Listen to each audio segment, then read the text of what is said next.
Hi guys, we're here today to do a quick overview of early elementary language arts from The Good and the Beautiful. We are going to really quickly look at the pre-K program, the primer, level K, level 1, and level 2. So that would be all of your kind of early elementary years. This is from The Good and the Beautiful. Language arts is kind of where they started, kind of what their niche was. And it's a program that people really like because it's very comprehensive. It covers your reading, your writing, your grammar, spelling, literature. It has art appreciation built into it. It has geography built into it starting in level 2. So it really is just kind of a one-stop shop for your language arts. So there's a couple things to know when you're looking at The Good and the Beautiful. When you purchase, you always have two options. Option number one is to buy the physical course copies, and that is what I have done for the 5 levels that we have. We buy them from The Good and the Beautiful. Everything comes color printed and spiral bound, and it's just worked really well for us. You can also download the PDFs from their website and print them and bind them and use them however you see fit. Once you start with level 1, levels 1 through 5, the PDFs are actually free. So if you're looking to do something really on a budget, you can actually download those for free and use the Complete Language Arts program. So we'll look at those more in a minute. We're just going to start at the very beginning with the pre-K level, and I'll just kind of give you a quick overview, what's included in each package and kind of what you can expect. When you're starting your kids on anything in The Good and the Beautiful, my first recommendation is to take the placement test or the assessment.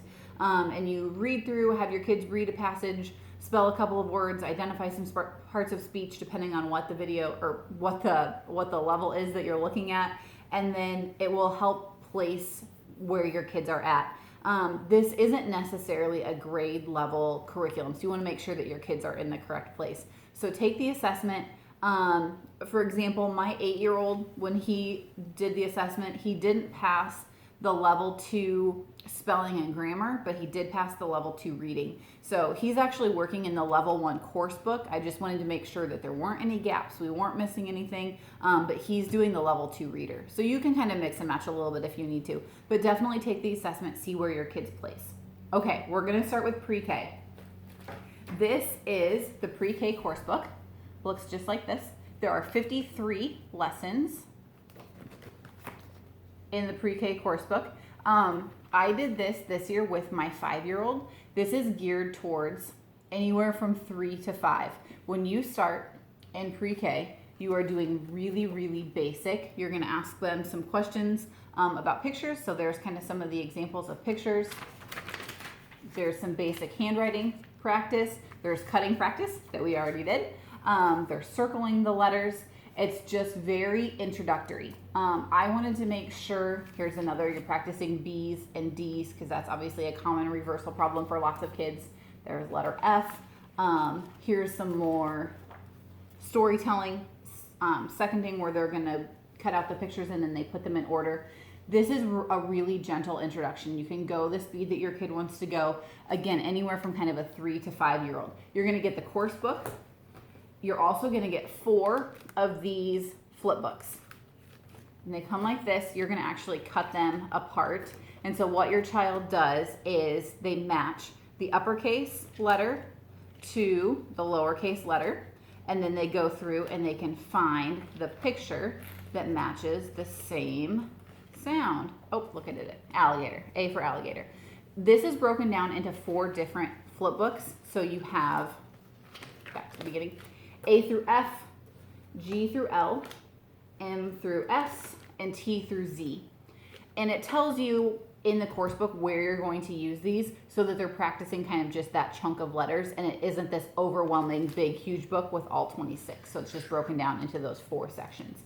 So that's gonna come with it. Then you're also going to get an activity pack. And this is what my 5-year-old loved and really drew me to The Good and the Beautiful when I was looking at it for her, because it's very hands-on and there's just lots of fun ways to practice what they're learning. So you're gonna get this if you order the physical copy just in a little packet, and you'll have to do a little bit of prep work to cut these out. What I did was I would cut things out and I put each activity in a little zipper pouch. So then she can just grab the zipper pouch that we're working on. So here's an example of one. This one's called Mouse House. This is one of her favorite ones. And you have the little letter cards that you're working on. So here's H and E and F. And so you set these all out, and then you hide the little mouse behind the house. And then your child tells you the letter name or the letter sound or whatever you want them to practice, and then they get to look and see if they can find the little mouse. So this practices this set.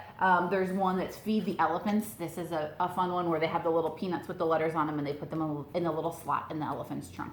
So those are kind of some of the games that come along with that in the pre-K program. And so I just prepped mine all at once, put them all in the little things, and then she just grabs them as they would come up in the course book. Or we would just sometimes play them for fun if she just wanted to do a little bit of a review game. So that's the pre-K program. Then you would move to the level K primer. There's a pretty good jump between pre-K and K. So that's why the K primer was created. It comes with 3 parts. The first part is the course book that looks like this. You're also going to get this little reader, which my daughter is super excited about it. She's in the primer program right now. Again, it's the artwork that you're used to seeing with Good and the Beautiful, just super simple little reading stories for them to start to work on. So it comes with the little reader. And then the other thing it comes with is songs that are going to come to you as like an MP3 download. So my daughter just has her own little music player. Her songs are on here. She can just listen to these. They're not integrated into the course. It doesn't tell you somewhere in the course book where to use those, but they suggest that you have your child listen to those like once a day. So she just does it whenever she feels like it if she's working on something else. The Level K primer isn't necessarily meant to be a mastery program, and it explains kind of some of those helpful hints in the beginning, but you are wanting your child to start to get more familiar with letters. It starts off right away with some more letter writing practice. They're right away introducing the vowels, and then you start to work on the short and long vowel sounds. So if your child isn't familiar with short and long vowel sounds, this is a good place to start. They're identifying over here which are vowels, which are consonants. When we started this program, like I said, my daughter just turned 6 when we started this program. Here they're looking at names and they're picking out the beginning sound of each name. She doesn't have any background in short or long vowel sounds, and she's already sounding out the short little words in the book. So here in the green, they're sounding out it and hit. They worked on cat and hat a couple of lessons back, and it's really making sense to her. So this has been a great introduction for her. So that's the pre-K. Then you move into kind of the language arts program that's more of a full program. This is Level K, and Level K comes with, I hope I say this right, 4 parts. You're going to have your course book for Level K. You're going to have your reader for Level K. You're going to have mini books, which we haven't started K yet, so mine are still shrink wrapped like this. You're just going to cut them apart and you'll make a whole bunch of little mini books. And then it's going to come with the phonics cards. The phonics cards are the same cards K through 2. They're going to work on about 1/3 of them in Level K. They're going to work on 1/3 of them in Level 1 and 1/3 of them in Level 2. So you only need to get 1 pack of phonics cards, as you go through subsequent levels. If you get these from the Good and the Beautiful, I know it's hard to tell. These are laminated and they're also perforated. My 2nd grader keeps his in a little index card box like this, and we just have 3 tabs. Ones that he's working on, ones that he needs to learn, and he just finished all but 2. So his are all behind the mastered tab. So these come perforated, and so they're super easy to pull apart and put them in here like this.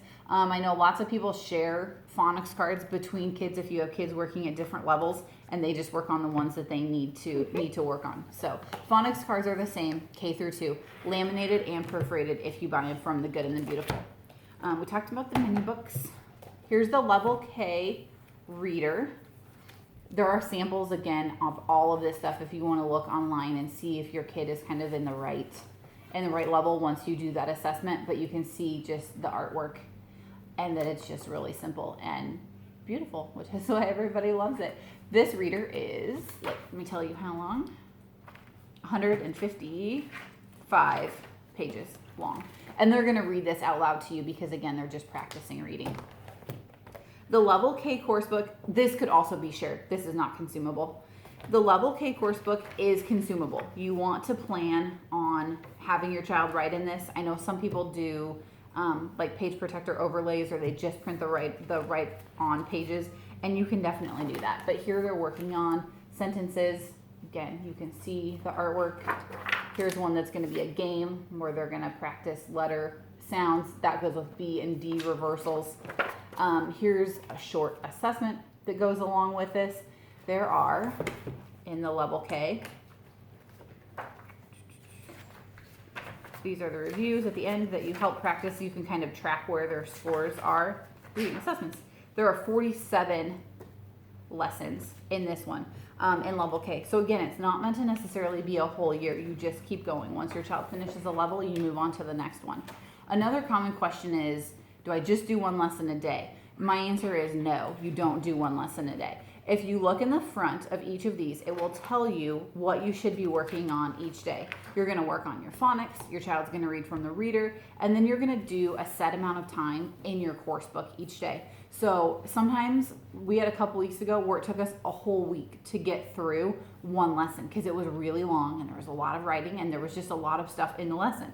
And then there's days that we get through 3 lessons. So it kind of all evens out in the end.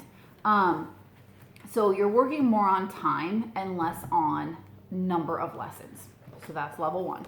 Level 2, or that's Level K, I'm sorry. This is Level 1. This is the one that my 8-year-old is currently working in. This comes with a course book. It also comes with a reader, which I actually don't have because he is doing the Level 2 reader, but you'd have a red one that looks like this. Comes with the mini books and the phonics cards if you need them. This one, again, is just another bump up in grammar. One thing that I've done that's helpful is I've tabbed my books in the front. We'll see. Cameraman, can you see my tabs there? I have a tab for phonics and for the spelling words and the sight words and the memorization. That way I can find those every day. And my little green tab is where we're actually working in the course book. So again, we work for a certain amount of time. He practices his phonics cards, his sight words. Spelling, we have in a spelling box with different activities that they can grab and that they can pick from each day. We write in ours, so you can see we check off the work as he gets done. He writes wherever he needs to write, and we are just going through this in order. Like I said, we're going through this one pretty quickly because he knows a lot of these things, but we wanted to make sure we didn't have any gaps. They do some editing and like sentence structure and stuff that we hadn't done in our previous curriculum, so we wanted to make sure that he understood those and that he was good on these spelling words before we moved on to Level 2. So that's Level 1. Level 2 looks like this. You're going to have your course book. It looks like this, nice and big. You're also going to have a course companion. This is where the course companions start. And you're going to have your reader. This reader is a little bit longer. It's 312 pages. There's about 6 different stories in here. And to be honest, this is my son's probably favorite thing that he's read. He's not like the I love reading kid, but he's back there shaking his head. But he really likes this. He actually read this whole book in about 5 weeks. And he read overtime the other day just so he could finish it because he was excited to finish it. So this has really been something that he has enjoyed. The course companion starts in Level 2 and then continues up in the upper elementary levels. This includes things like your spelling list is in here. It tells you how to use your phonics cards. Your sight word ladders are in here. So this is just kind of an extra supplement instead of having it already put in the front of your course book. So it's just laid out a little bit differently. Yep. Then you also have your course book. Again, this is consumable. So you have things like there's different reading activities in here. They're going to do some oral narration for a fictional story. This is more reading practice just with different phonograms. And again, almost every page is in color. So that's definitely something to consider. Oh, here's a good one. Sorry. The color is definitely something to consider if you're thinking that you're going to print it yourself. There's just so much here. And the physical copies are so inexpensive. For me, it makes sense to do the physical copies. If you're going to print for multiple kiddos, it might be something that you want to do the PDFs. Here's an example of where the geography practice starts in level 2. So that is incorporated into this as well. So that's a super quick overview. I know there's always people discussing what levels that you need to be at. Take the assessment, have your kid do the assessment, and then kind of figure out where the best one is for them to place.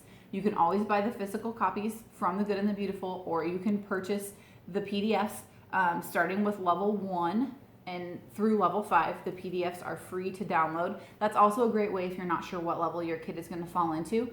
You can download the free levels and have them look through it. And we actually did that when we were debating between level 1 and level 2. My son sat down with me and we kind of looked through, and he decided that level 1 would be a better place for him to start, just to make sure we didn't have any of those gaps. But you can always do that as well.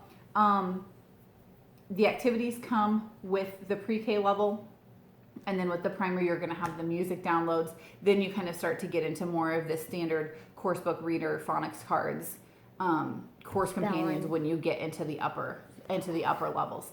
So I think that's everything that I wanted to say. I went over my time that I said that I would do, but hopefully that gives you some good ideas. If you have questions, let me know down in the comments below, and I will answer them there. And I hope this is helpful for you. Happy homeschooling.